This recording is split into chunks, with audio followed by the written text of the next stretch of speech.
Raumenų masės mažėjimas menopauzės metu.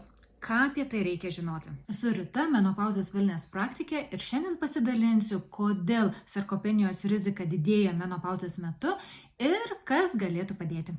Kas yra sarkopenija? Tai yra amžiaus sukeltas raumenų masės ir jėgos sumažėjimas. Ir tai lydi, kad asmens mobilumas mažėja ir didėja nukritimų ir lūžių rizika. Menopauzės metu sarkopenijos rizika didėja. Kodėl? Todėl, kad mažėja estrogenų kiekis, didėja uždegiminių procesų ir didėja visceralinių riebalų. Beje, mūsų raumenų masė nuo 30 metų mažėja nuo 3 iki 5% kas 10 metų. Po menopauzės šis procentas išauga iki 10%. Šiuo metu yra tam tikri testai, kurie gali įvertinti jūsų raumenų masę, bet pats geriausias yra patarimas, kad nelauktumėt, kol ta rizika didėja, o pradėtumėt jau dabar stiprinti, auginti raumenis.